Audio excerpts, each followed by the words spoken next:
Hey guys, and welcome to another Sasquatch Theory Bigfoot interview.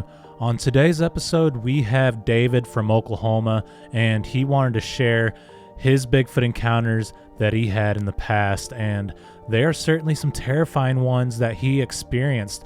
And I'm glad to talk with someone who had as many encounters as myself, and I think these things possibly mark people. They tag them, they follow you throughout your life, and I do believe personally it's something supernatural, but of course there could be something else that could explain why someone has so many Bigfoot encounters.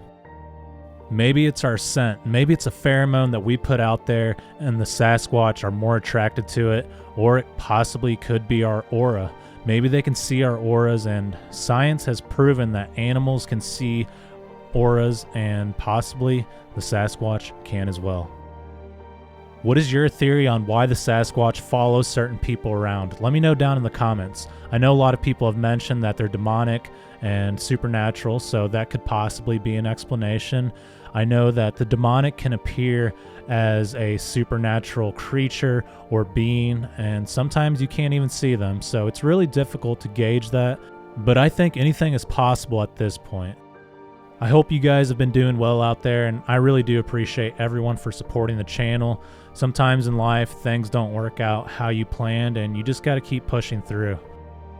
I know a lot of people have said it in the comments in the past that I'm not interested in the person that I'm interviewing and I just sound dead, but that's my personality, guys. That's just how I am. That's how I was built, and I try to be a little bit more excited, but this is me. This is who I am, and if you don't like it, then I'm sorry, but that's just the way I am. I apologize, but not really, because I am who I am. But anyways, let's dive into our next Bigfoot encounter from the state of Oklahoma here on Sasquatch Theory.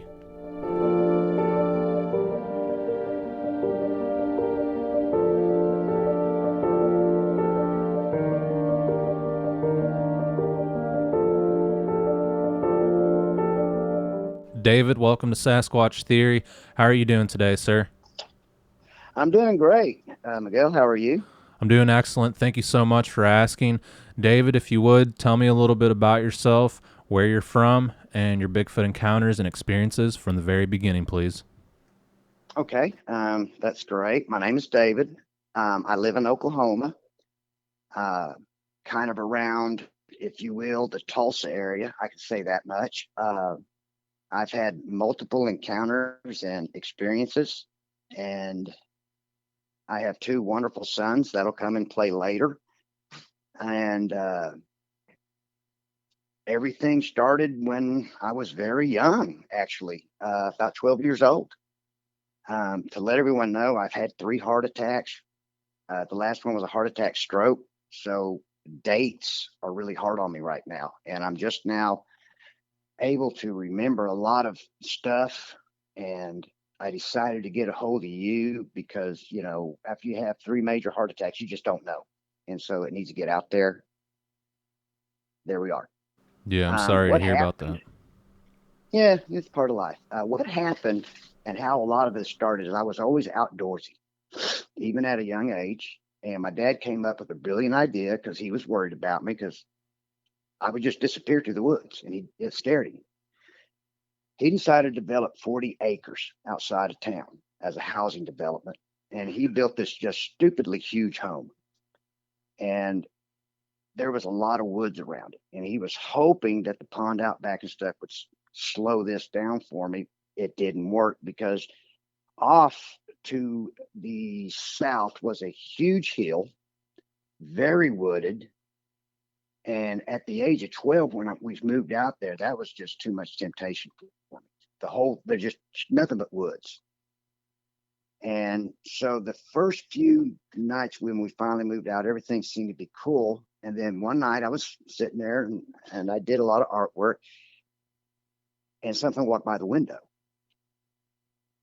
I was like, what in the world? You know, I'm like, did something really just walk by the window?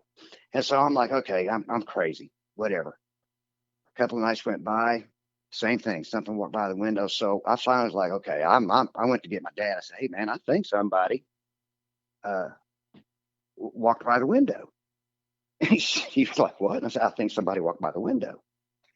Well, about that time, my older brother, he was in from college, and he came in and he said, hey, I think somebody just walked by my window.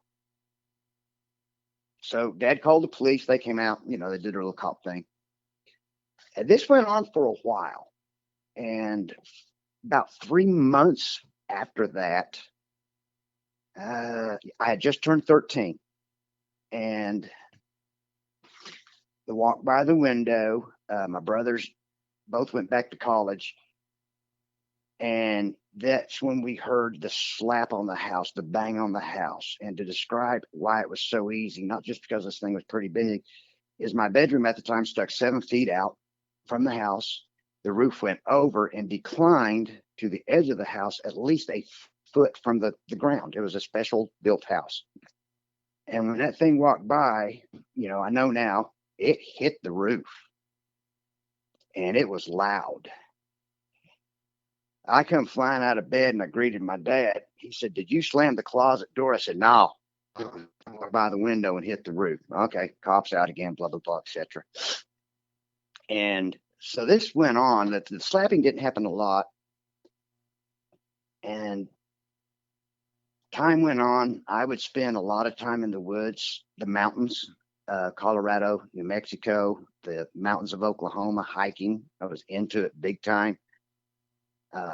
Heavy into the scouting program. That's going to come up here pretty quick.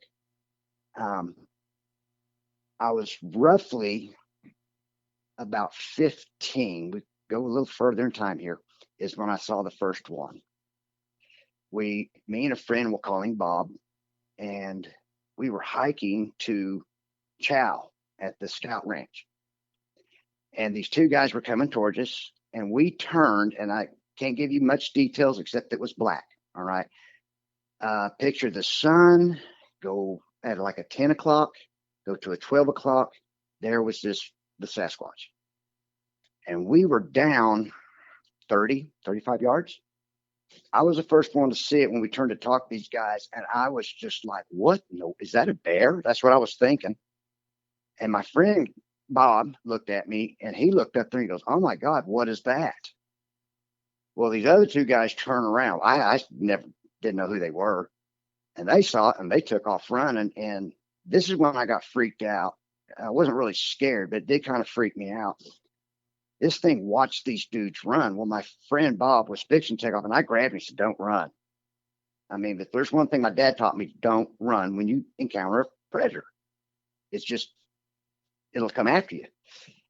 And so it finally put its gaze back to us, and you couldn't really see it because of the way the sun was. It was kind of evening.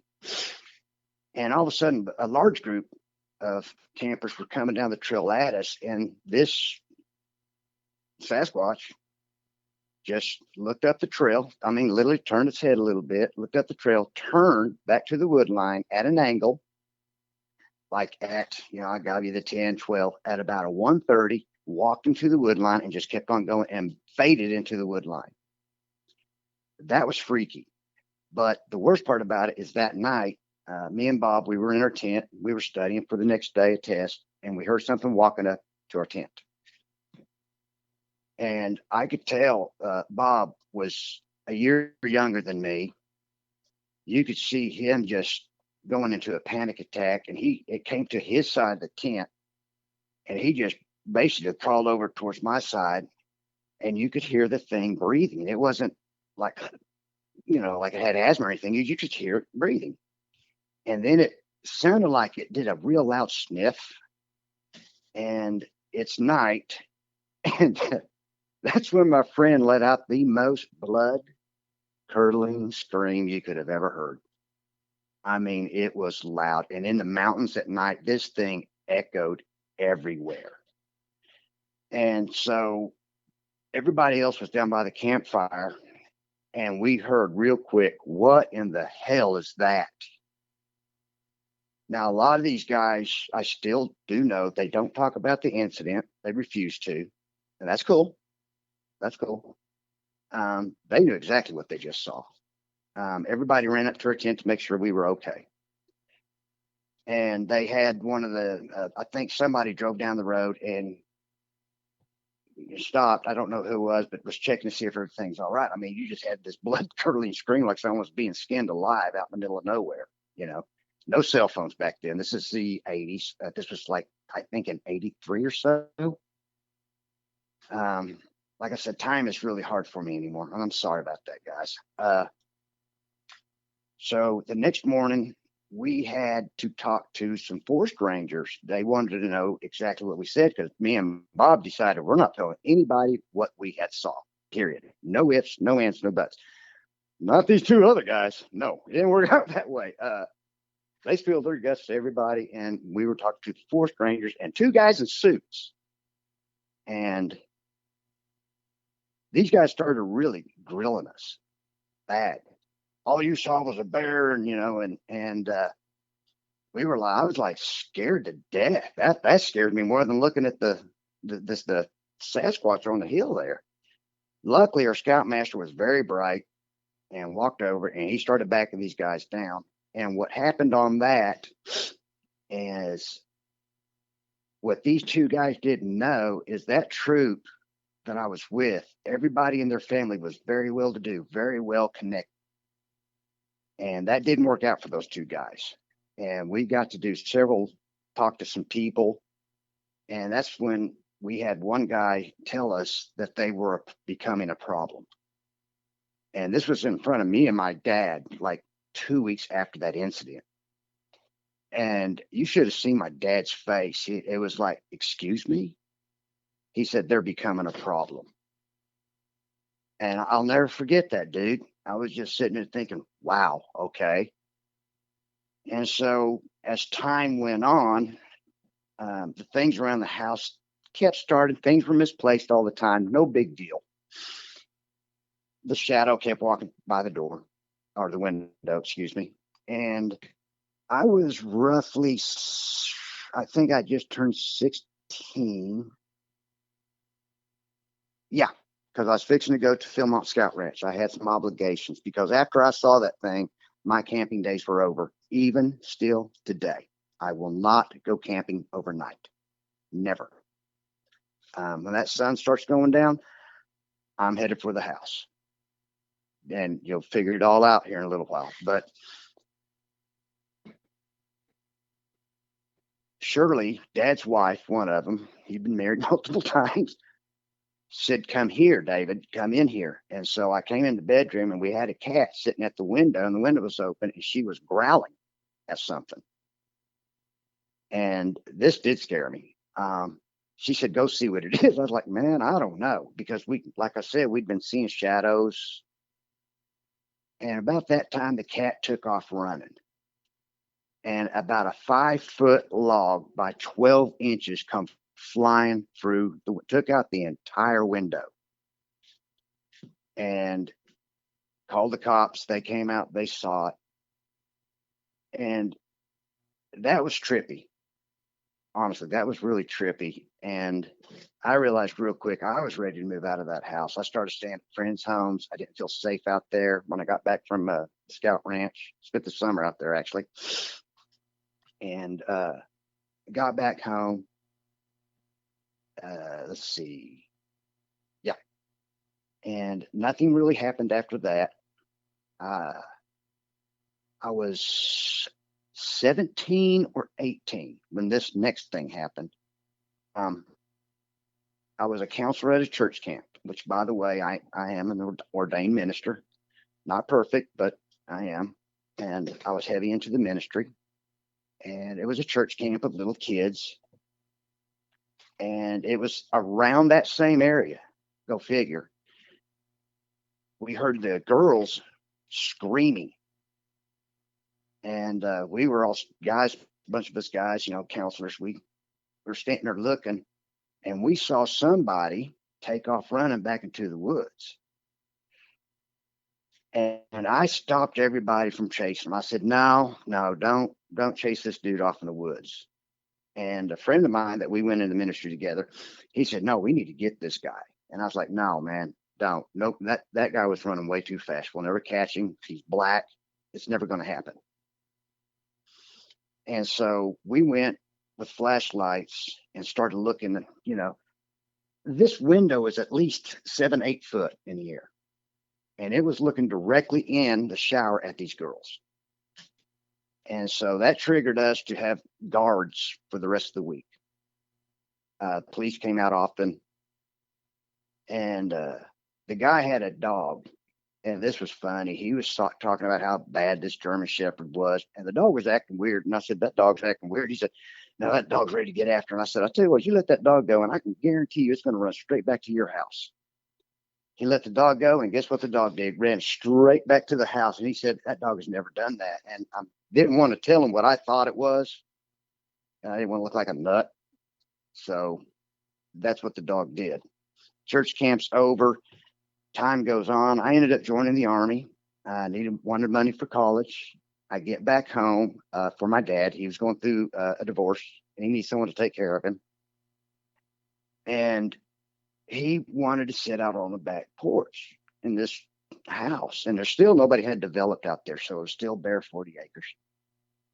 And I said, "Dad, what are we doing out here? We've been out here for 4 nights." He said, "You just wait for it."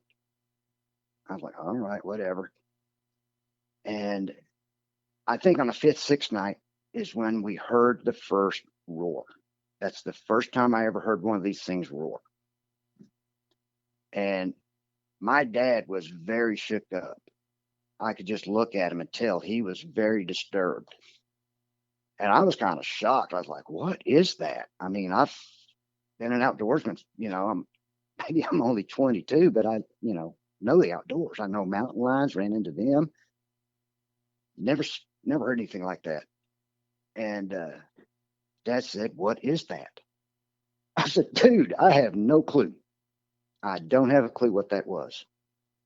And he said, "Well, whatever it is, I want you to find it, and let's figure out what it is." I said, "All right, I'll think about it." I said, "But we don't have a good enough gun to go after whatever that was," because I knew it was big, whatever it was. And I already had a feeling what it was. And so the next day he went out and bought a 308. He said, "Well, this take care of it." And I was like, "Yeah, all right, whatever." So I went up on this hill, and the one thing I noticed immediately was the pile of bones were everywhere. And the trees didn't look right. And just to let you know, at the age of 15, after I saw that thing, I started researching these creatures. So let me back up on that. I had an awesome librarian who got a lot of information for me, found a lot of books, had them shipped in, etc., into that story right there. So I already knew what was kind of going on. There wasn't much known back then about these tree structures. And you could tell it was just weird. It didn't make sense. And you could hear something off in the woods make a lot of noise. So I held my scope up, and that's when I saw something black. I was like, "I'm out. I'm leaving. This is big. I'm out of here." So I went back down the mountain. And at the time, I knew some law enforcement guys. They're passed away since, so I can actually use this. And they called a ranger that was a friend of mine. He since has passed. And we sat out there on this road where the house was and just waited. And sure enough, they spotlighted it. It come up through the little creek that went down to the pond that I was describing, come up behind the house, which makes a lot of sense about the log flying through it, come around the other side of the house where there was very little lighting, slap the roof. They spotlighted it. It took right back to the barbed wire fence, went over that barbed wire fence like it was nothing. In fact, it was moving so quick, they were having a hard time spotlighting it. It got down really low because the grass was really high, went straight back towards that mountain, that hill. And I'm looking at these guys, and they were like, "I can't believe that just happened." I said, "Was that a bear?" And they were like, "Nope. I need some confirmation in my brain." And they said no. And the next day I told Dad, "We need to move." I said, "You can live out here. I'm done. I'm moving. I love you, but you're gonna have to get someone else to take care of you. I'm not living out here." And so I think it was like 3 weeks later, I moved out, moved right in the middle of town, like so many people end up doing. got married, 2 kids, decided I didn't want to raise them in town. So I moved out to where I'm at now. This is where everything starts getting really wild. I kept studying these things, but still information then. The internet was just starting, right? And there was a huge wood line out back where I'm at. It's just amazing. And to me, this was like a perfect place for me. And the boys, I was raising my boys out here. Life was good. I was teaching them about nature, etc., how to track, even at a young age, how to shoot. That's a passion of mine, is shooting. Heavy into the martial arts. I was teaching them that. Life was good for me, right? And they got to the age where I think they were, oh, Lord, help me here on this one, 13, 14, roughly. And they already had their own 22s. Everything was cool. And they were like, okay, Dad, we want to go with you to the woods. I'm like, let's do this. And we got out to the woods, and I just started getting this weird feeling like I did in the Army and it was just weird. Everything just, my skin just turned cold. Just like right now, my hair stained up just thinking about it. And we were moving on, and my boys knew how to track, and we walked up, and there was a footprint. Straight up, couldn't mistake it. And I kneeled down, and I'm looking at it, and that's where I couldn't spit. There was no way I could spit. And my oldest walked over. We'll call him Bob 1. And he looked down. He said, "What is that?" And I said, "It's a footprint." Bob 2 walked over, and he was on the right side of me, which is kind of important. Bob 1 was on the left side. And I looked up, and I said, "Who is hunting who?" Because it was very obvious that print was pretty fresh. And I had some decisions to make. I knew we needed to get out of there. I knew exactly what it was.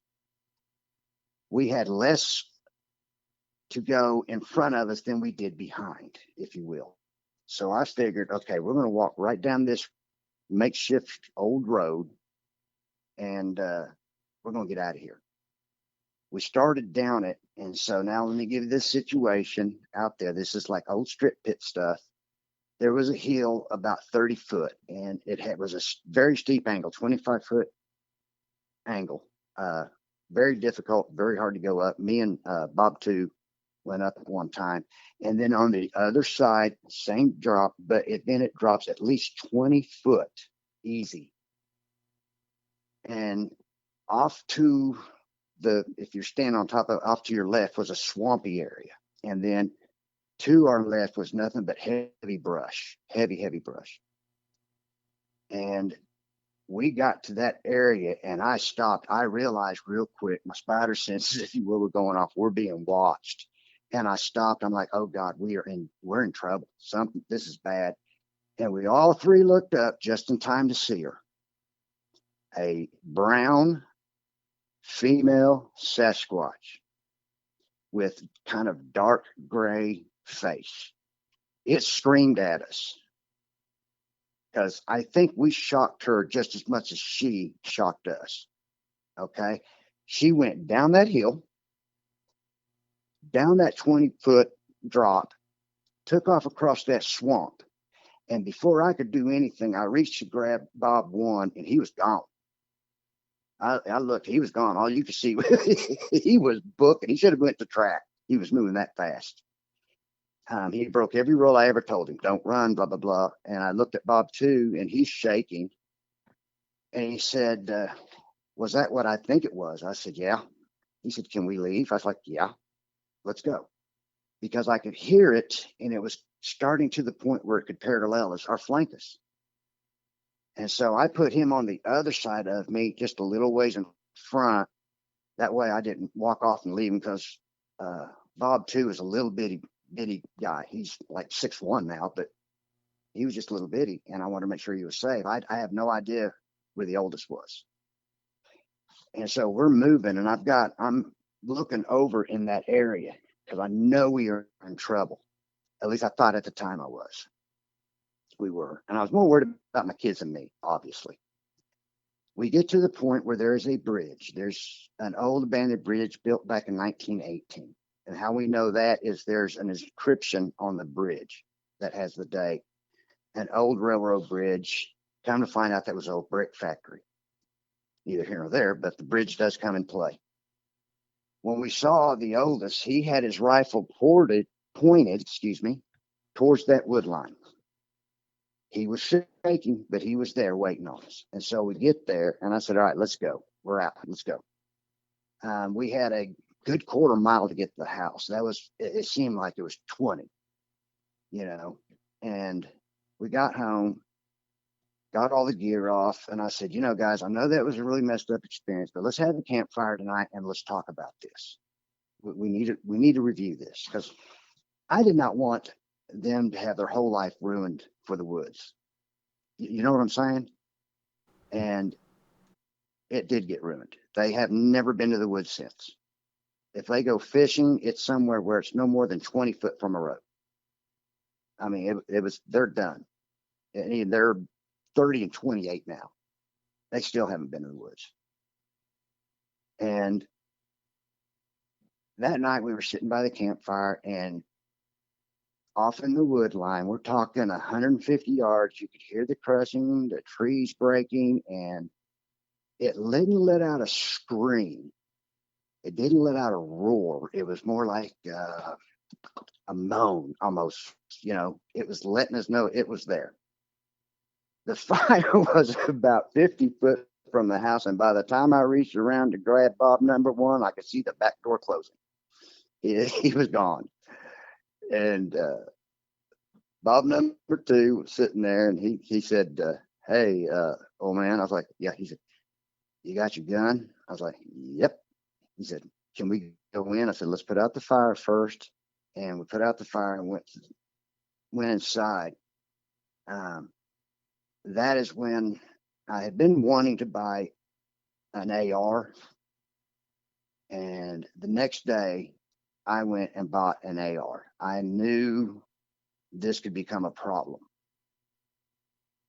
It knew we were here. I knew it was here from all the studying I was doing. I had learned that they will follow you home. This was just right there. I couldn't understand any of it, but I did know I didn't want my kids going outside unless I could protect them quickly. AR was something I was used to. And things went on, and this thing, was in the wood line. You could hear it during the day. You could hear the false little owl calls, the whooping. No tree knocks yet. And I finally just got mad, Miguel. I thought, this thing is ruining something I love. And so I geared up one morning, and I went out to where that bridge is. And the bridge, you sit on a bridge, you had a little indention, about a 12-foot indention, and then it came back up to the railroad bridge and then went back down to a creek, obviously, because there's two bridges. And that creek went around a bend. And so I started going out there with very little luck. I'd just go out there and sit at this bridge, and I'd start reading. I'd read the Bible out loud.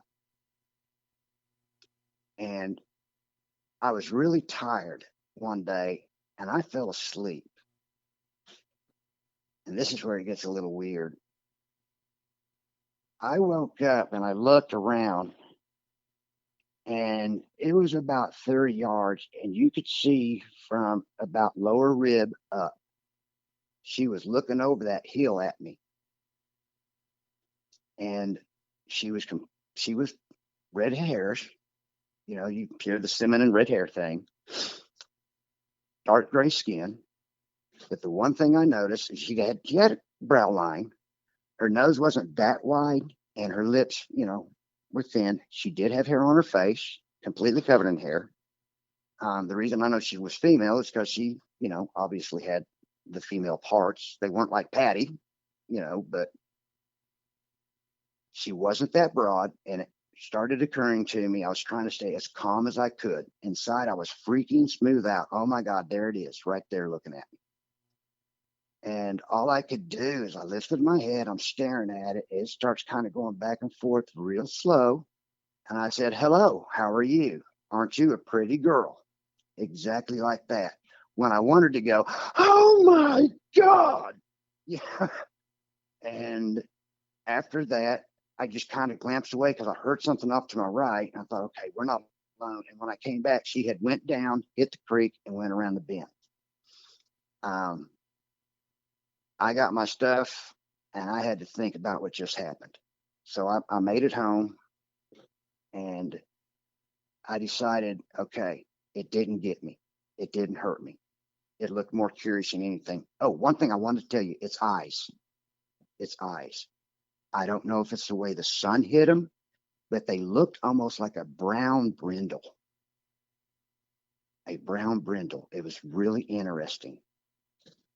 And I thought that was just really wild because everything I've ever heard, they were black eyed. And so that struck me. I don't know if it was how the sun hit it. I have no clue and probably never will. But I started going back out there after I got myself calmed down, and it never came up that close ever again. But it would. You could just see it moving through the woods. You couldn't see it greatly, as a hunter, that, like, oh, it's right there. I want that shot, but I can't take it. Not that I was going to shoot her, but it was just right there. Anytime I could, I would just head out there. It became an infatuation that could have become dangerous, if you will. And this went on for 7, 8 years. And then I had my first massive heart attack. Took me completely out. It was really bad. I did die, did come back a few times. They didn't think I was going to live. And finally got home after about 2 weeks, put a few stents in me. And when I got home, my oldest came out. By then, my wife at the time, we had split up. He came in, he said, Dad, I think that thing is coming up towards the house. And I was like, what? He said, you can hear something moving out there. I think it's coming up to the house. He said, it's really making me nervous. Oh, crap, gave his name. Anyway, he'll be all right. And so I went out, and yeah, you could tell there was something. You could hear it in the back of the property. I have 2.5 acres, and it's at the back of the property. And there's a little creek down there with a knoll. You could hear it down there. I'm like, okay, this isn't cool. Like, this has got to stop. It's going to get shot. Someone's going to see it, and they're going to shoot it. And so I went out there one morning to drink some coffee, and it was behind a tree. And this tree is no further, than maybe 50 yards from my home. And it's pretty good. There's 2 of them, and you could see you could see the silhouette of it at night. It was a moonlit night, and you could see the silhouette. I thought, okay, this isn't going to work. So that's when I did some more studying, figured out spotlights, blah, blah, blah, put those up. That ended that. But I did go out when I was exercising, and it was weird because, and this is when I started realizing this isn't an ape.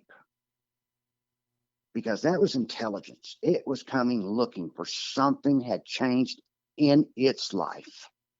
A routine had changed. And it came looking to find out what had changed.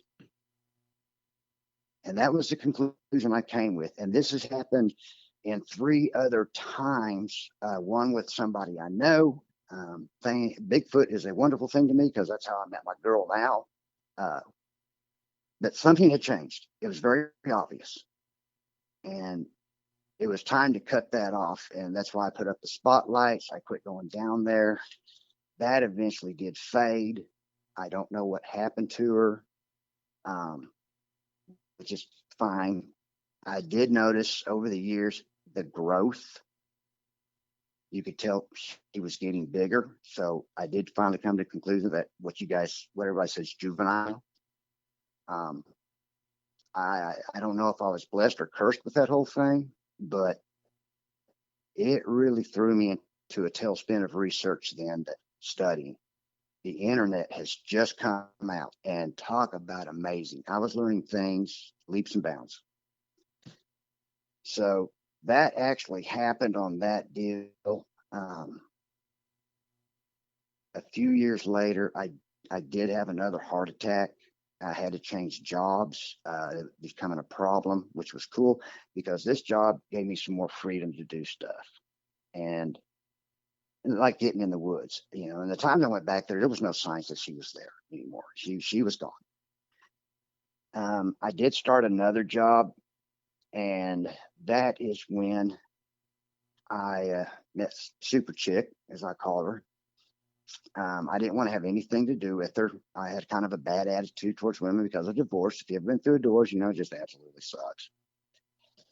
And I got to know her. She was really cool, quite a bit younger than me. And she started telling me about someone was tapping on their windows.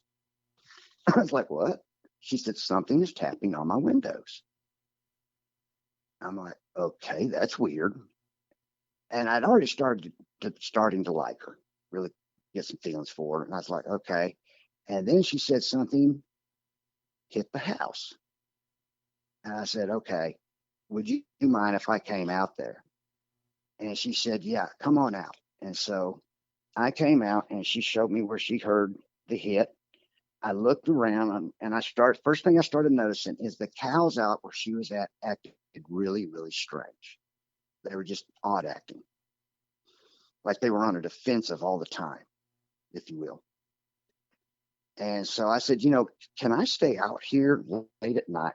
We'll just sit on the front porch and talk, which was cool because I got to know her a lot more. And we were sitting there, and I'd already explored her property. The evidence was there. I should have sent you some of the pictures of stuff I found out there, even the footprint in the front yard. And all of a sudden, you hear the cattle. They're stampeding, and they run to the corner of the fence. So very obvious, moonlit night. And I'm like, well, that was just really weird. That the cows aren't supposed to do it. And she said, oh, they do that all the time. I'm like, they aren't supposed to do that unless something's after them. And about that time, here comes several deer, and they run into her front yard, and they stop. And I mean, they're moving, and they stop. They look at us, and they look behind them like, okay, they're being chased. That's just obvious. And so there was a bush off to our right, and I looked under the bush, and I could see something, and I come around that bush, and you could see the silhouette. And it took off in just amazing speeds. I can't tell you any details. I didn't know what color it was. It was dark, but I can tell you that thing could book. And we were sitting there, and I finally said, look, man, I think you got a Bigfoot problem. And she started laughing. She said, you really think so? I said, yeah, I really do. I said, if that was a guy, that's one of the fastest dudes I've ever seen move. And so that weekend, I said, let's go down. And this is what became my research area with this group. And let's see what we can find. I'm not looking for them, by the way. I did not want. I had enough of that in my life. I was done with that. I just wanted to figure out a way of keeping them from coming up to the house because it was a problem. She had an elderly relative that had passed away, and this guy would go out at 3:00 in the morning to count cows. Now, why are you going out at 3:00 in the morning to count black Angus cows? Didn't make any sense. And he passed away, and that's when they started coming up to the house. A situation had changed once again. Where was this guy? Do you follow what I'm saying? The situation changed, and it messed him up a little bit. So we went down to this area. It's about a mile in, maybe 2.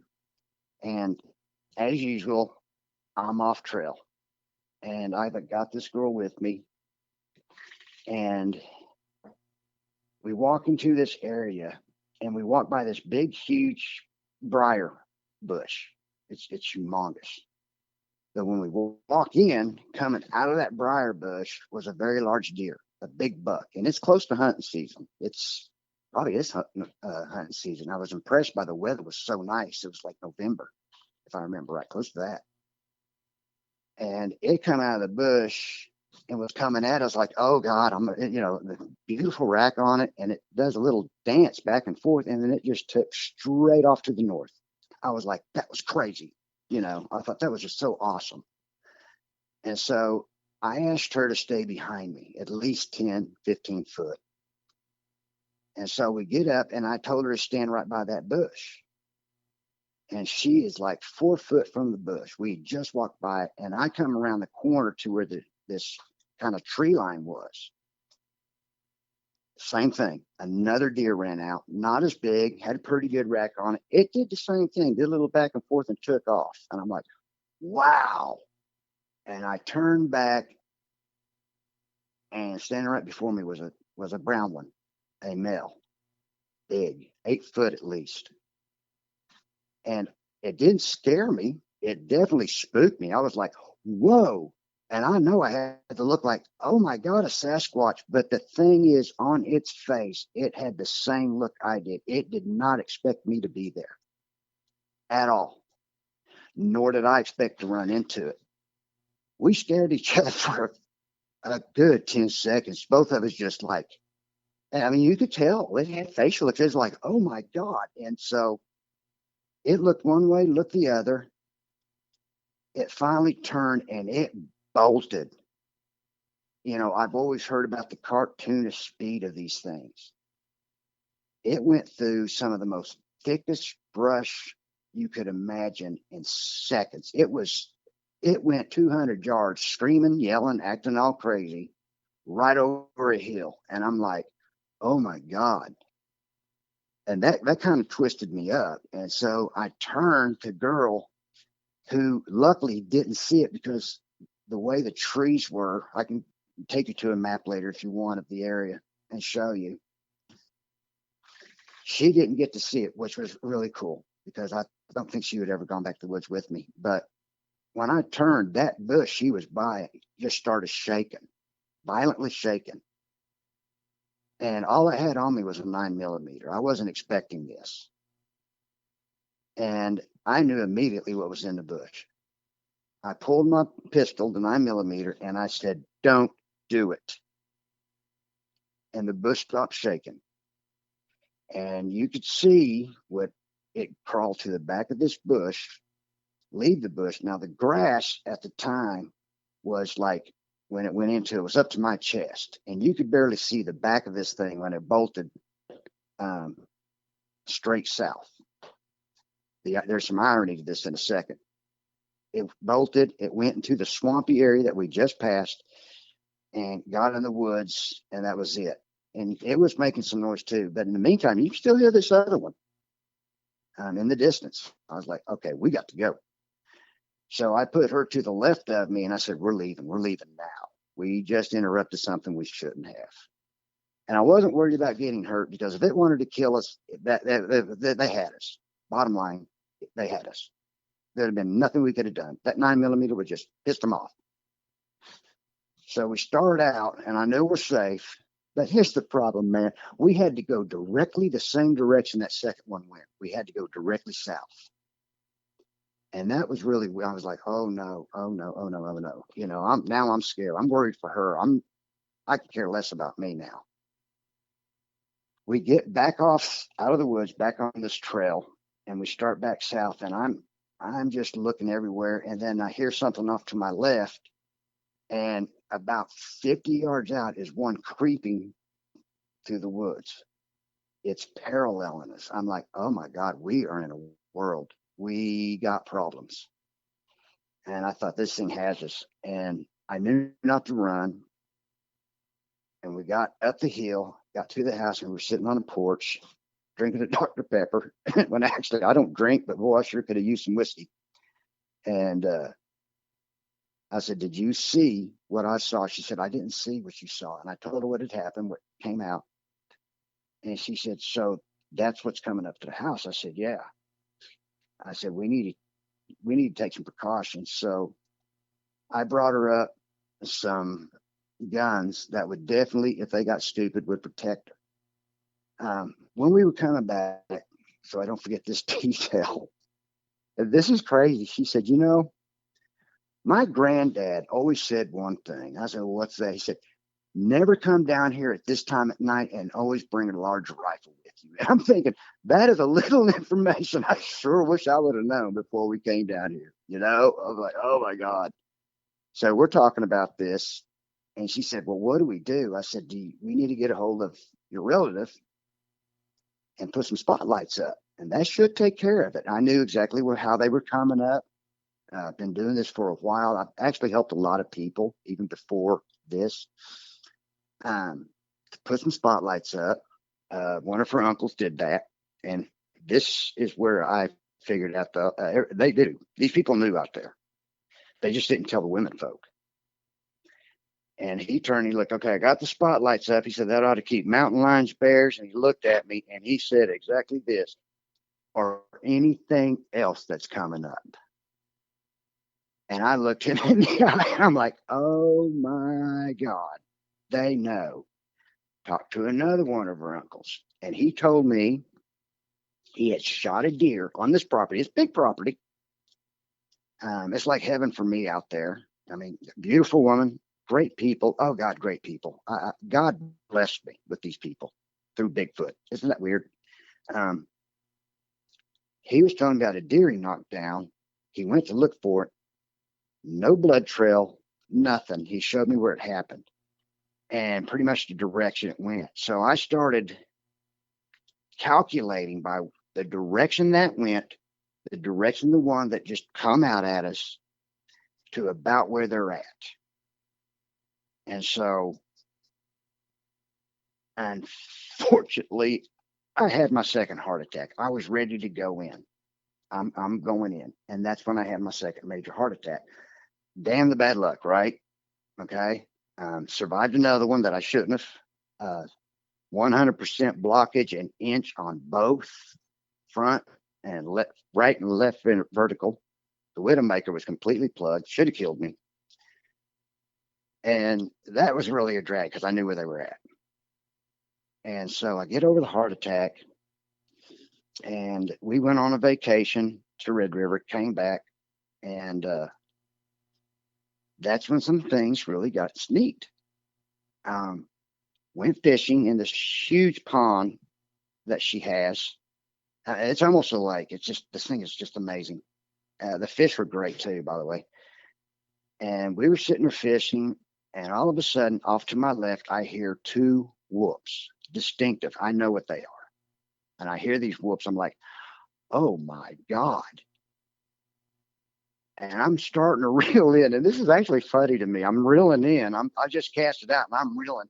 And this thing's whooping at me. And I yell, "Hey, baby, I'm being whooped at." And she's over there reeling in. She said, "I'm being whooped at too." And there was one on the other side. So we're reeling in. And about that time, I hit like a trophy bass. This thing was huge. And I'm like, "You've got to be kidding me." And so I'm reeling this bass, and that thing whoops again. I just cut the line, and that was it. We had to get out of there because the area where we were at, there was really no way to get out. The grass was really tall behind us. So there was only one way to the gate. It wasn't that far. I wasn't too worried about it, but we packed everything. She had everything packed up before I even got over there. And we threw everything in the back of the truck. We were gone. And I said, okay, that was just really weird. We need to have a plan because they're coming up doing this. And that's when I realized, I've seen a lot of them. Once they know that it's over, they're going to do that. And sure enough, they did. Waited a couple of weeks, went back out, and we're fishing with great caution. We have a little bit more with us as far as self-defense, 300 blackouts. I went out and got them real quick, just in case you just had to knock one down. I didn't think we would, but I just figured it would be safer. That's when we heard them talking, the Sierra Sounds. And they were young. You could tell they were young. And they were off in the distance behind a house that her dad used to live in. And you could hear it loud and clear. I was like, wow, this is insane. This is happening. And then there was some whooping. And so I took a deep breath. She said, "We need to go." I was like, no. I said, let's see what happens. Let's see what happens. And I realized if they wanted us, there'd have been nothing we could do. They move so fast. They're so big. They sideswipe you in a heartbeat. There was nothing we could have done. I mean, I'm good, but I'm not that good. I can shoot. I don't miss, but there's no way even I could have got one, maybe a shot off, maybe if I was lucky. So I realized, let's just sit here. They're not hurting us. They're not throwing anything at us. Let's just sit here and see what happens. Nothing happened. They kept talking. So that day went by. Everything was cool. We kind of scared about fishing. Didn't do that much of it because we were nervous. And we left. We didn't drive that day. We walked. I needed the exercise because of the heart attack, trying to get things back to normal. And so the next weekend we went out there. And that's when it actually threw something at one of them, threw a rock. I mean, not at us. It was way off, and you could hear it go splash.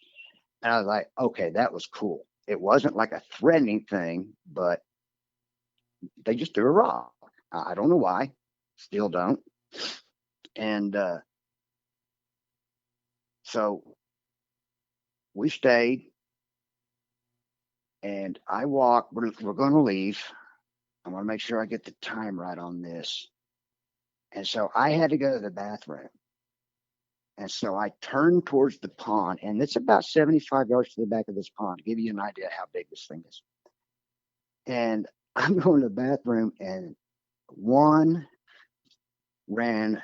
This was like a very dark gray, almost black, ran across the back of that property, just as clear as day. And I said, did you see that? And she turned and goes, see what? And I said, one just ran across the back of the property. And so we packed up and we left.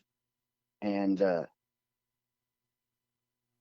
that's pretty much how that went.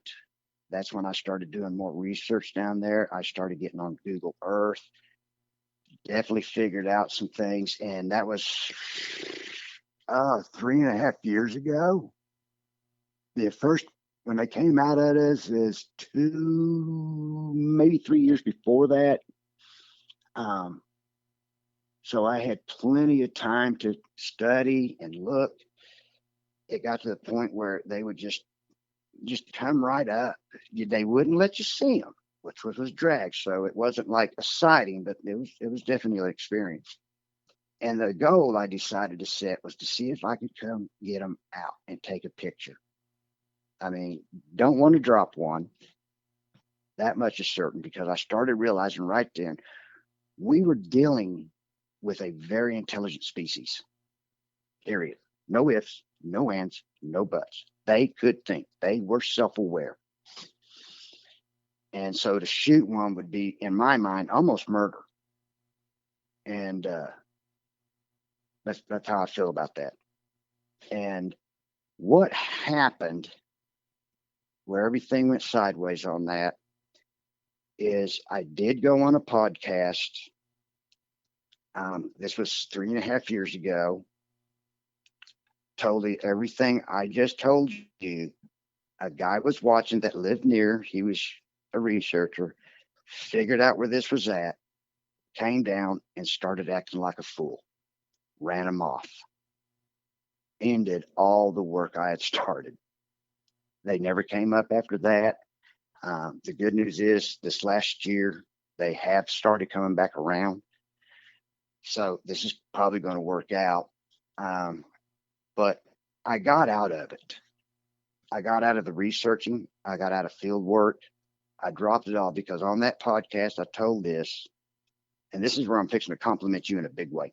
A few days later, another guy got on there and just ripped me a new one, because the goal of this guy's one podcast was to start getting people in that have had multiple encounters there. And it happens so much like that. It's crazy. I know several people that have had this happen to them, but I've gone out, talked to them, showed them where to send their spotlights, etc. I love helping people because they don't really know who to go to, And so I took a great deal of joy in doing those things, but it hurt so bad what this guy did. It literally almost destroyed this one guy's channel. He had people lined up and they all canceled. And I noticed through the podcast that there was a ripple effect. People stopped coming forward. And I even heard you say in one of your podcasts, there's not as many people coming forward.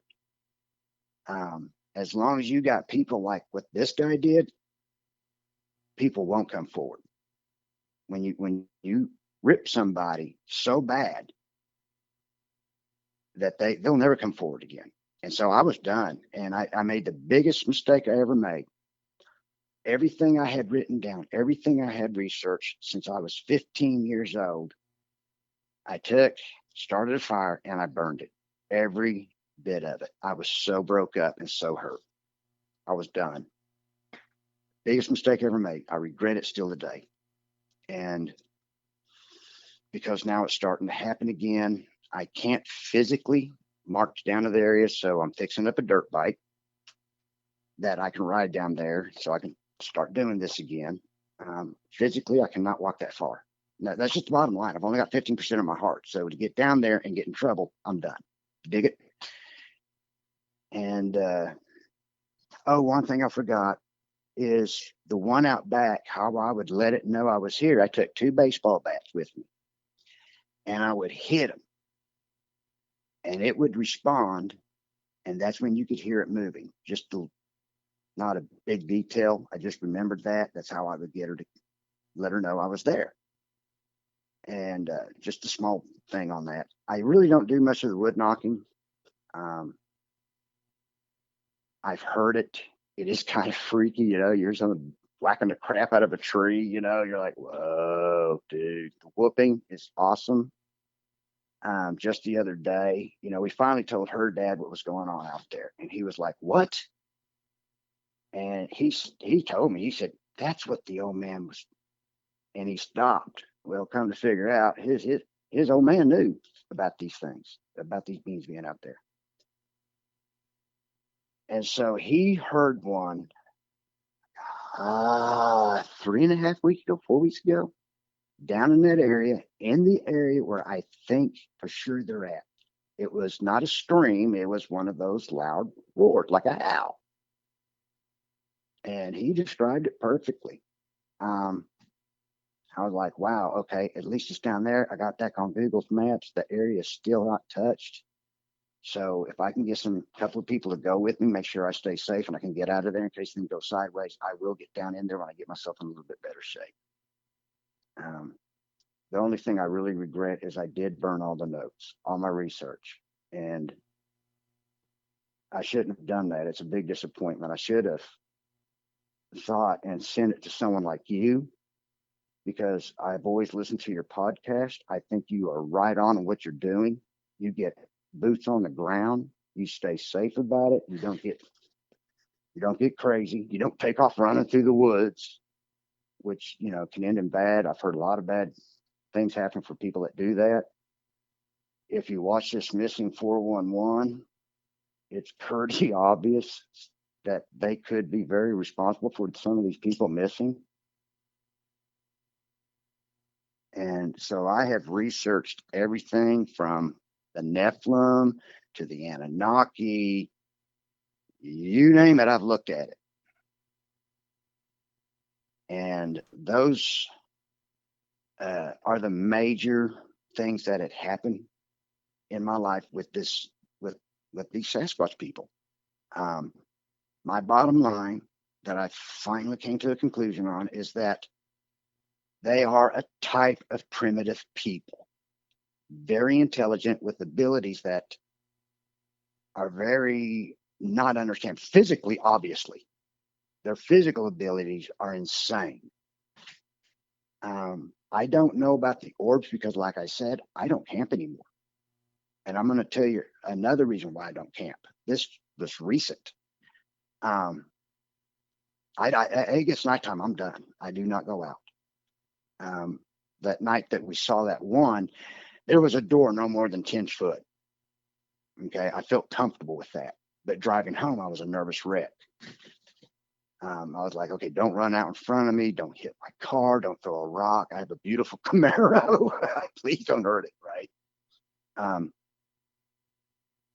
but they are a type of people. They're very intelligent. And the last few years, instead of being out in the field as much or doing any more podcasts or anything like that, I had watched you long enough that I realized, okay, I want to try this one more time. I want to try to get people to understand that there are people out there that have multiple encounters. There are people out there that have these people coming up to their homes. They do have people. We lost a couple of dogs to them not too long ago. A dude shot one out north of town. Luckily, it was a bullet that didn't make penetration, but man, it sure pissed him off. And I went out there and helped these people. They would call others, and all they wanted to do was prove that it existed. Well, dude, they know it exists. They want help. A lot of people just need help. And that's what I started getting into, and then started mapping behavior of these beings, these people across our nation, how they act in certain areas. And that has been really fun, actually. And there is a distinct areas where they act not too bad. They just want to be left alone. And then there's areas where they are very aggressive, very, very dangerous. So to let you know what happened, the last time I went to the field, there was a guy dying from cancer, and he wanted to go see one. And he knew this group. I usually don't go with groups, but he wanted to go so bad. And his days were numbered. And I said, look, man, I'll take you. And so, and I told him, I said, we're not camping. I've been in this area before. It is kind of sketchy, which I'm glad we didn't, because these guys weren't out looking for Sasquatch. They were looking for that crazy dog man thing. That's something I don't want to mess with, to be honest with you. We did get to see one, a glimpse of one, if you will. He finally got to. That's what he wanted to do. He wanted to see one. He got a glimpse of one. That was good. But what happened to us, which this actually put fear in my body, rocked me to my soul, questioned my spirituality. We got lost on one of those back roads up in these mountains, way past Broken Bow. And there was a limb down in the road, and it wasn't huge. And we got out to move it, threw it out of the road, and that's when we heard them talking. And then we heard them talking everywhere. They had literally, I think, put that limb to stop somebody, and I freaked out. I literally freaked out. I got this dude with cancer with me. I got a bad heart. My body's ate up with arthritis. What am I going to do? I grabbed the rifle, told him to get in the truck. And my heart is just beating so hard. I'm scared. I got tears in my eyes. I know we're dead, because I have heard nothing good that happens in that area with these creatures. Nothing. Going all the way back to LaFleur, the light horseman that went to find, I don't know if you heard, I'm sure you've heard that story. They went to find these missing people, and they found them. Nothing good has happened in that area. And we finally got in, and I surprised I didn't tear this poor truck up. I slammed the pedal. I'm scared. And I don't get that scared. I've walked up on mountain lions galore. I've seen bear, seen a few hogs. They shake me up. When I see one of them, I'm looking for a tree just in case. That actually scared me. After everything that I've been through, everything that I had seen, all the experiences, all the sightings, that scared me to the point that that was it. If anything can project fear like that on a human being, it's evil. This was not Sasquatch. I don't know what this was. And I understand that, I look at the paranormal. I've never seen any of the paranormal about it. I've never seen any of the orbs. Of course, I don't go out at night. I do not question that people have seen them. I don't call anyone a liar on this. A lot of the times I've gone out, people saw something. that shook them up. Sometimes it's a bear. Sometimes it's a mountain lion. Sometimes it's one of them stupid things, like the one the guy put a bullet at. These poor people had them trees pushing down at them. They get out on the property, have rocks thrown at them, big rocks like baseballs. It finally did die down when they put up all their lights. I mean, you could probably landed airplanes out there. There was like maybe 6 houses out there, kind of scattered out. And when they put up the lights, it all stopped. So that really worked out. This one guy was a backwoodsman. It ruined it for him. I got other stories like that if you want to hear them, but I don't know how much time you got on this deal. So, do you have any questions up to now? Yeah. Why do you think the creature threw the rock into the window? What do you think the meaning was behind that? That place had been untouched for years. I mean, years, like a couple of 100 years. It was owned by an old Indian dude that had been passed down from family to family. You look at the map, you see real quick right there in that area, that pond was a water resource. Deer would come up, etc. I think it was just being nosy. And when that cat started growling at it like it looked at it probably as a threat. I mean, you growl at a dog, what does it sometimes do? It growls back at you, right? So I think it saw it as a threat. And it ripped the log off a tree, by the way, and just hurled it. That is what I'm thinking. It thought the cat was a threat. That's the only thing I can think, because it was growling, it was hissing and growling, and I don't know why it would consume something that may weigh 5 pounds as a threat. Maybe it knew it was giving away its position. I mean, these things are intelligent. Did it think it was giving away its position? Well, you just threw a log through a window. You gave away your position. So that's the only thing I can presume on that. If you have any ideas, please let me know. I mean, that happened, my God. Yeah, I see that as a threat. And whenever you were 15 years old, you saw something black. What did it look like? The silhouette was interesting. I couldn't give you any detail because how the sun was. Okay. Picture this, evening time. The sun's, that thing, let's put it at 12 o'clock. The sun was over to like a 10:30. So the sun was going at us. So you couldn't see the details. It was hairy, very hairy. It was black. Couldn't give you any details. It did have, if you took its arm off, everyone I've ever seen, if you take their arms off, their legs were proportional to their body. Everyone I've ever seen. Yeah. And I got an idea on that. But then you add their arms, and then, it kind of makes their legs look shorter, because I had to visually in my mind start looking at that over the years. I thought, wait a minute, their arms are longer, obviously. I mean, from what I saw, it was black and it had long hair. Couldn't tell if there was hair on his face or not. I mean, because of the sun was blaring at us. And to be quite honest, I just wanted to get the heck out of there. I was 15 years old, and here's the 7-8 foot thing. I really couldn't, I'm taking a guess on that, but there it was. It was broad. It wasn't like Arnold Schwarzenegger built or anything of that nature. It wasn't by any means lanky. It looked like, if you want to put it in a human perspective, like a normal built person, but it was a long-armed Sasquatch. That helps you out. Yeah, absolutely. And whenever you and your friends were camping that night, what exactly did they do? What caused your friend to scream so loud? When that thing took that sniff, and I wish I could do imitations good, I think that was it. He had the scream building, and I had a hold of him trying to keep him from screaming, because I knew if he let that sucker out, if it was a bear, we were done.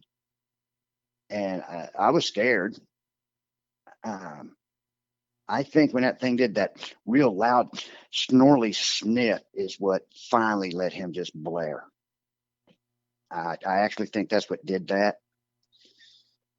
Um, the crazy part about that whole thing, after it was all said and done, the parents did show up. Someone snuck off, broke into the counselor's office, and we all left a day early from the camp because of it. So that's how a lot of that played out. I had never seen him after that day. His family packed up and moved. There was some humiliation towards him, and his dad was a doctor, and he just packed up and decided to start anew because of the ridicule. And so I'd never seen him since, which was really bad because we were very, very close. We were really good friends. But I do believe that's why he screamed. Why no one will talk about what they saw that night. I've ran into a few of these guys over the years, and I kind of mentioned, and they just walk. Some of them just walk away. Some of them look around and like, man, I don't want to talk about that night. I'm like, okay, that's cool. I mean, I'm good. I understand. You saw something that you don't want to talk about. I don't blame you, because ridicule can really hurt people. It really can, and I've been there. Yeah, it absolutely can. And when this creature was looking through the window at the church camp at the girls, that is terrifying. A lot of these church camps are in the middle of nowhere, out in deep wilderness, and it can be dangerous out there. You never know what's lurking in the shadows of the forest. Yes, and to be in the same area was mind-boggling to me, and to realize how tall. And this thing wasn't built. It was kind of lanky, It wasn't ripped. It was slim. Wasn't, from what we could see how it was running, the silhouette of it. But to know that you have a bunch of girls, young girls, we're talking, oh my God, 5th and 6th grade. I mean, these were young kids. And to know that thing was looking at them through the bathroom window, that was chilling. And that's why we had guards from there on out. From that was the second night there. That was on a Tuesday. We got there Monday. That was on a Tuesday. The rest of the week was somebody was up all the time at night. Nobody was allowed to go down the trails. They had a lot of trails that went down to a river, had a nice dock. We usually had at least twice a week a service in this one area. We called it Inspiration Point, which was beautiful. It looked over the river. We would sing hymns, start a fire. That ended real quick because of safety. Whether we had some strange dude running around out there, I knew it was. I think everybody else kind of knew what it was. But that changed that whole week's way of doing it. And yeah, that's pretty messed up. I hear about these things looking in these windows, and I just couldn't imagine. You're walking through your house and you look over, and here is just this monster looking at you. That would just, and I could just imagine how these poor little girls were. They were terrified. I mean, they were literally terrified. We had to sit in front of their doors, and they took cabins that were made for 15 girls. We had about 80, and they all crammed themselves in just one cabin. And we felt that was the only way we knew how to keep them safe. When they went to shower, some of them were scared to shower, so we would sit behind the showers, flashlights. Didn't have any other problems, granted, but we wanted to make sure.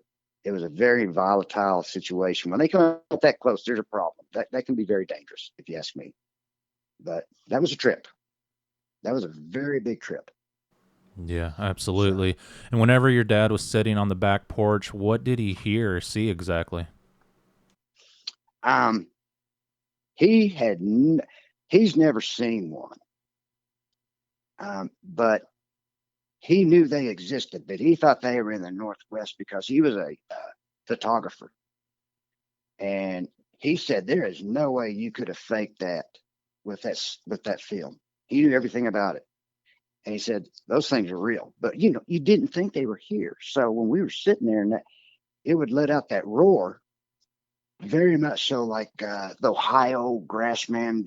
Which one is that? Uh, they talk about the How. Yeah, the Ohio House. Yeah, yeah, yeah. It pretty much exactly like that. Non-aggressive sounding, um, but it was enough to shake him up. Uh, when I heard it, I was like, "Wow!" I knew nothing about that at the time until the internet, which was awesome. I could research and find out, and he didn't have a clue. He had an idea, if you will.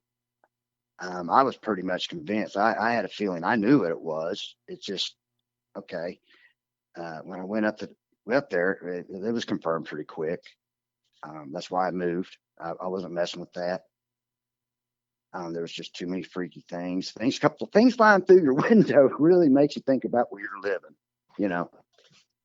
Oh yeah. I think that one show you did where it broke my heart. The guy's in the middle of nowhere and he passed away in his chair. And you said you were pretty sure that these Sasquatch were coming up giving him crap. Well, where that guy uh, is part of an area where they are aggressive. And what I have learned, not to get off the subject of my dad, I'll just stay right there and we can go into that later. But it did freak my old man out. He was living alone with a little hired help Mexican chick. She was a sweetheart. And so he wanted it gone. He didn't care how.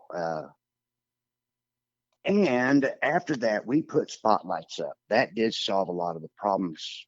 You could still hear it at night. We started having parties. Actually, that helped.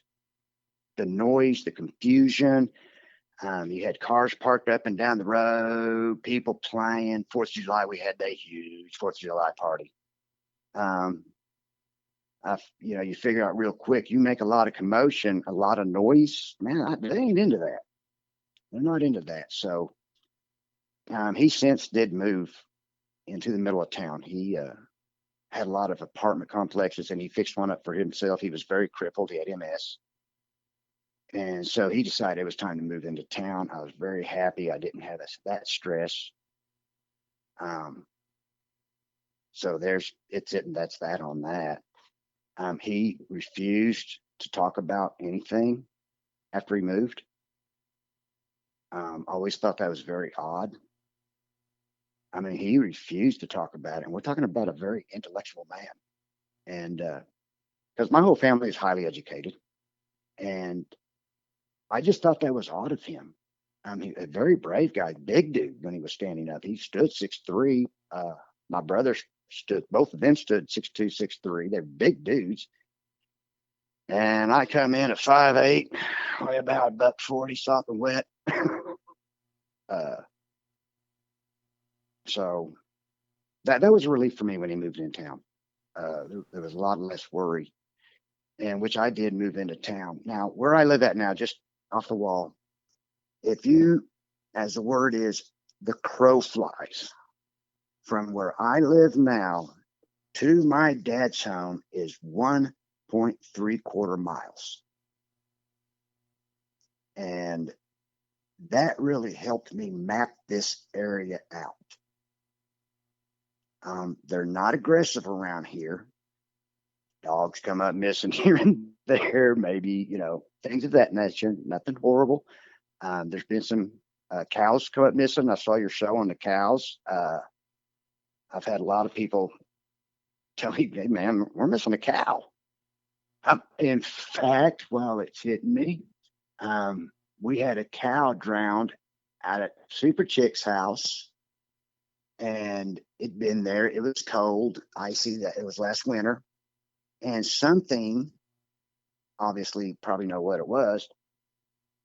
Very particularly, ripped the skin in a nice little square, like almost it was cut. You could tell it was ripped. Pulled it back, ate the top part of the intestines, but took the liver and the heart, took it, and that was it. And then naturally, nature took over after that. She was like, were those coyotes? I was like, no.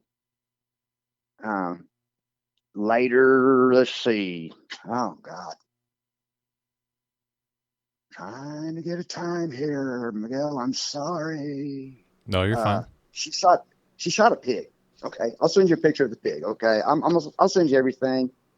If you don't mind, I'll show you everything. That way, okay, this guy ain't feeding me a lot of crap. She shot a pig, and there's a real pig problem out here. I know Missouri has a problem too. But she shot a pig, and it laid. I told her, just let it lay. And I went and looked at it. By the way, there was like a 75-yard shot. My girlfriend's a badass. That's all I can say. She's awesome. Blew this thing right through the neck. And I said, just let this thing lay. Let's see what happens. 3 days later, it was gone. It was gone. No coyotes got it, because when a coyote gets a hold of something, a group of them, man, it's everywhere. Whatever it gets a hold of, it's a mess. It's nasty. No drag whatsoever. The hard part about this area and the ground, it's really hard to track anything, even deer. If it doesn't step right in the mud or dirt, it's very hard to track. But this thing just up and disappeared. Like it got up and walked off. And I was like, where'd that pig go? Well, immediately I go down there and run around this little pond, and I'm like, wow, couldn't find any traces, anything. And I looked for 2 or 3 hours looking through the woods, nothing. I thought that was kind of freaky and interesting. That made me realize that they were back. Plus her dad hearing the howl. I don't think the howls necessarily mean they're dangerous. I think it's kind of a locator, like wood knocking. Excuse me, little cat, get out of my coffee. Thank you very much. What did this female Sasquatch look like whenever you were with your boys? Can you describe more details? Did it have a round head, a conical shaped head? How tall was it? The height. Now, we're talking belly button up. Okay. Never got a good look at the rest of her. Okay. She was a magnificent looking creature. She really was. Her skin was a dark gray, not black, a very dark gray. She did have hair on her face, like a light beard. Her hair on her head was actually longer, kind of stringy. The rest of the hair, 3, maybe 4 inches. Didn't get to see her teeth. Her mouth was open, but I didn't get to see her teeth. The wind was blowing, and I'm glad you asked me about this. I do think I actually saw an ear. I think. I can't really, because the hair was so long. Its hair on its head was actually longer than the rest of the body. That was awesome. Hair on the face. It did have a hooded nose. The lips were skinny and kind of wide. The eyes, I said, had that brindle look to it, which was awesome. They weren't huge, though. They weren't like some people see them and they got these gigantic eyes. Negatory on that. It was proportional to her face. Not a conical head. It was more rounded. Now, it did stand up a little bit, but you could tell it was a hair that was standing up. It was very obvious. She wasn't that far from me. Her kahungas, if you will, they weren't huge, so you could tell she was young. She wasn't very big at all. Wasn't that broad.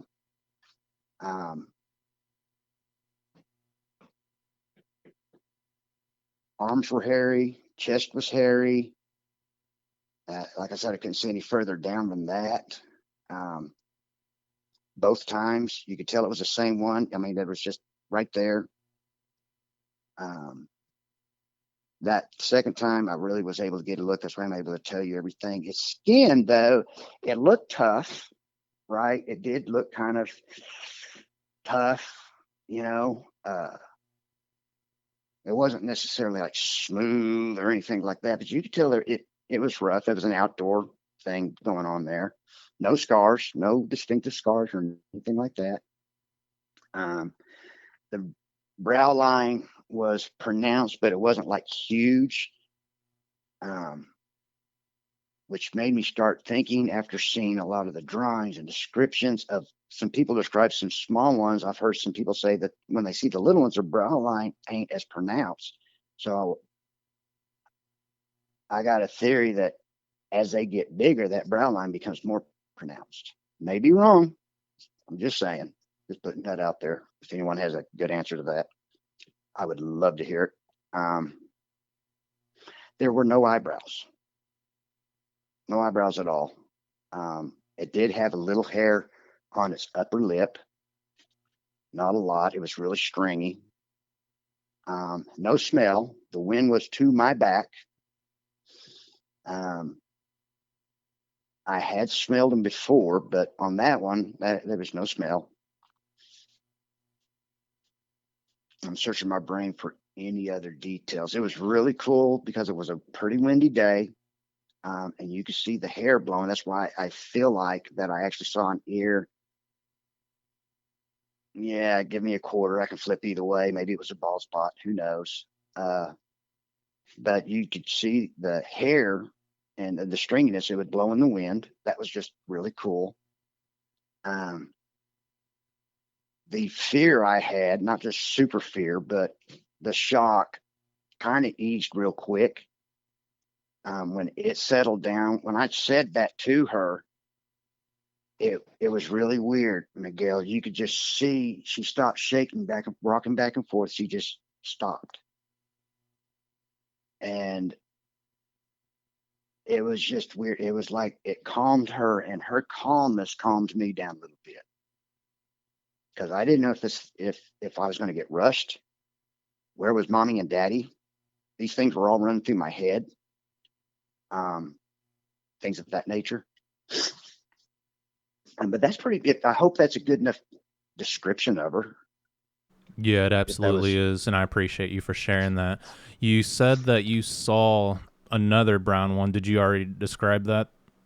The one that A was little bit. okay. This thing was, yeah, man, this thing was insane. He was huge. This was a male.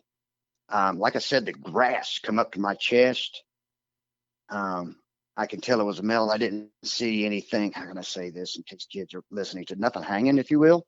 But the grass came up to its waist, and I'm 5'8", so the grass come up to my chest and neck. All right.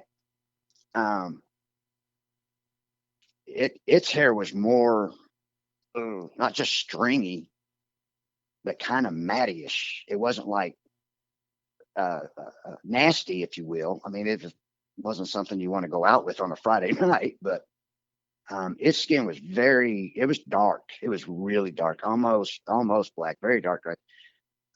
It did have block teeth. If I remember right, I did. You could tell it had block teeth. Its mouth dropped open when it ran into me. Its eyes were black, but you could see white on the edge. Eyes were proportional to its face. It did have a kind of wide nose, lips, your basic. Think about Patty with brown hair and lighter skin, if you will, but the bridge line went all the way across, no eyebrows, hair on the face, completely covered with hair, completely. Less on the chest area, if you will. I did get to see its feet. Its hands were huge. It was one of those, like you getting being slapped by Andre the Giant. You definitely didn't want to have that happen. Very broad. I'm thinking 4 foot broad at least.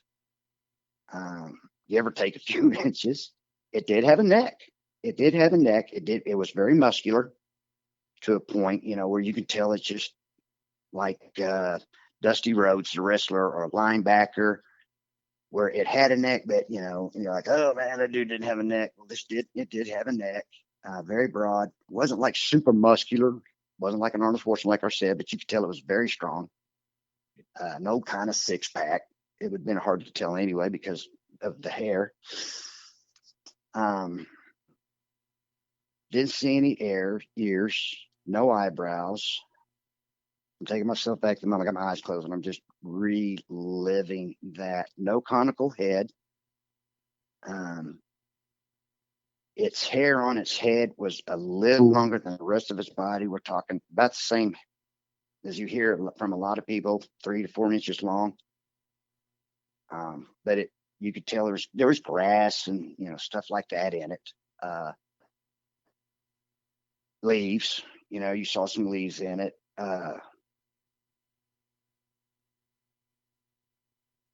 Yeah, that's about it on that one. I hope that's a good enough detail. His face was leather. It was weathered. It was older. I mean, you know how you see a young person and then you look at an older person, they kind of got that old look to it. There you go. All right, David, I appreciate you for sharing that with me. And you mentioned that you think that these creatures are a clan living out in the forest. What are your thoughts about that? What do you think they are? Okay, I like I said, I do believe they are a type of primitive people.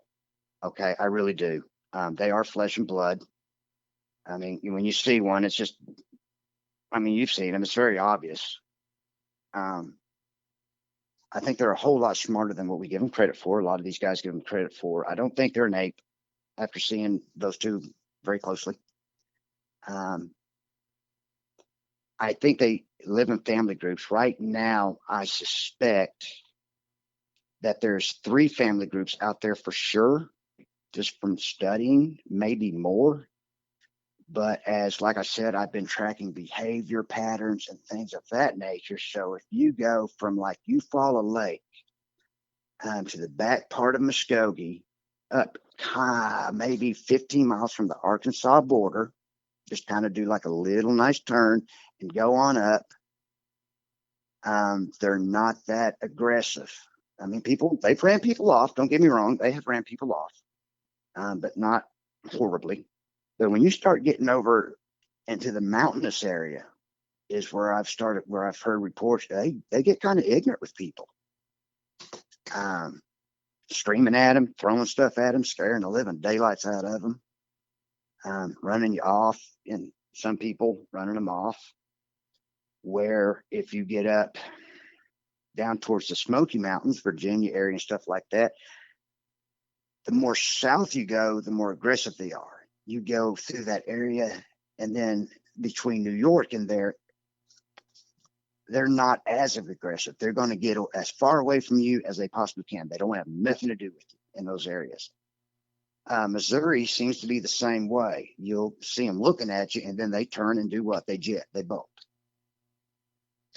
So what I'm thinking is they have family units, but their clans are I don't know, township, whatever you want to call it. I think they're a little more wider than what we think. I think when they're discovered in an area, they can move to this area where the rest of them are. This one guy's report in Eufaula was very trippy. And if you look at a map around these areas, it's very, very wooded, very beautiful, in fact. So I'm still kind of diving a little more into that. They are family groups. Yeah, I would tend to agree with that. And yeah, and as far as clans, I think they stay scattered out and we're talking about very intelligent creatures here, or people. They stay scattered out to keep the numbers from being seen. I think there's a whole lot more out there than what we know. Yeah, that's what I've noticed too. They stay scattered out, and at nighttime they join up for the hunt. It seems like it. Exactly. Hit the nail right on the head. I agree with you 100%. Yeah. Well, we're getting to the end of the podcast, and how did speaking with me today help you out? It did a lot. Like I said, I did that one podcast, and I felt really bad because that guy came on and just thrashed everyone who's seen him. And I felt really responsible. It was one of those that I wish I never did because I didn't expect that to happen. And it took a lot for me to finally come out and say something. So when people do that, and it's really bad. So it's nice to talk to somebody that's been in the field like I have. I love what you do because you remind me of me. If you remind me of me when I was young like you, I'd get out there and I would get off trail like you did, not so far off that you can get yourself in trouble. But talking to you is a kind of relief. Um, I just think people need to know about these things, and people need to know not to hold it in. Ask for help. Find someone you can trust. If someone ever calls you and is in this area that you follow area, if you will, and they need help, Miguel, if they want to call you and ask, I don't get my number out because I made that mistake one time and I had to actually change my phone number. It got pretty bad. You'd be surprised how many people need help. They don't want to find these things. They want help. They want to get these things away from their home. And so hopefully, if they hear this, maybe they'll call you and say, hey, I'm having this problem too. They keep coming up to my house in hordes. They've taken over the back of my property. You dig what I'm saying? Does it make any sense whatsoever? If it doesn't, Yeah, I'm cool with that. like you said earlier, when people have a Sasquatch problem, it seems like they show up to people's properties, and every now and then they come by and terrorize people, or whenever they're out there in the woods, they'll follow them, or they'll encounter them and see them, and it just doesn't end for a while. Why do you think that you've had so many encounters? Do you think that you were marked, targeted by these creatures, or just happened to be at the right place at the right time? A little of all. Like I said, I'm a backwoodsman, have been my life. And I mean, when I go to the backwoods, I get in the backwoods. I get in the thick of it. And I think that's one reason. I think these things have a sixth sense that is insane, and that they can sense that you as a person know. I think your attitude, it's like when you come up on a mountain lion, the calmer you stay, the better off you are. I think the same thing is with them. I think the tag thing, for a long time, I thought I was tagged. I think that's the word they use. Um, I think a lot of it is I just did the right place at the right time. I just got lucky. And most of it all was accidental. I didn't expect that thing to run out of the tree line at me. I'd have preferred it didn't, but I just, right place, right time. Yeah. Everything else that has happened afterwards, is kind of a purposeful deal on their end, not me. They're the ones that reached out. They're the ones that are coming up whooping. They're the ones I hear talking. I'm not going after them. Now I'll go down in that wooded area and sit for a while and, just kind of sit there until I kind of get nervous, and then I leave because there's hogs. So I think a little of all, and I think that goes with anybody. You've had multiple encounters yourself. When you saw that juvenile, you walked up on it that one time and it just took off. I think you surprised it. I Yeah. think that happens a lot.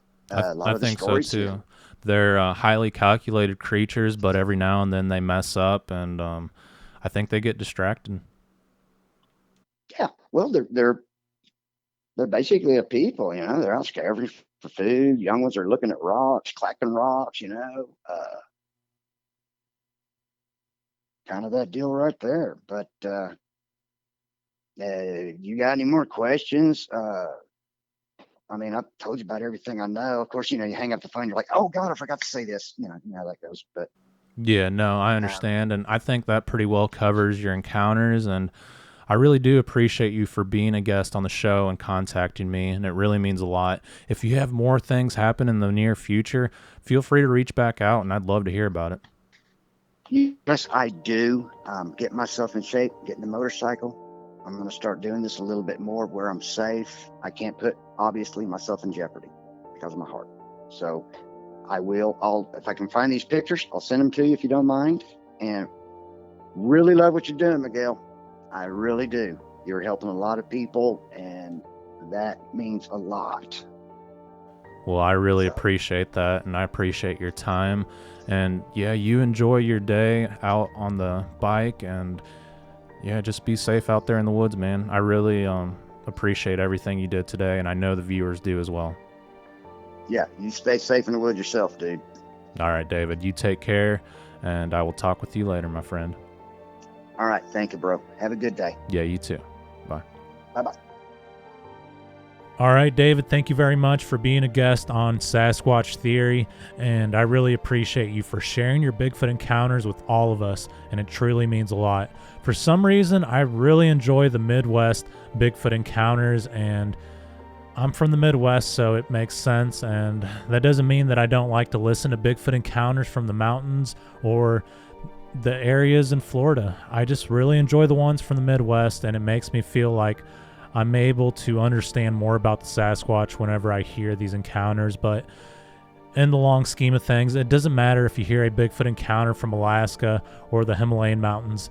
They're pretty much all the same, and it's a mystery anywhere you go. I really enjoyed hearing about his encounter with the brown Sasquatch, and it seemed like the Sasquatch was just as surprised as David was whenever he encountered it. And I think these things are shocked when they run into people. They don't expect it, and they're always staying in the shadows, so when they see a person, they are confused and very surprised.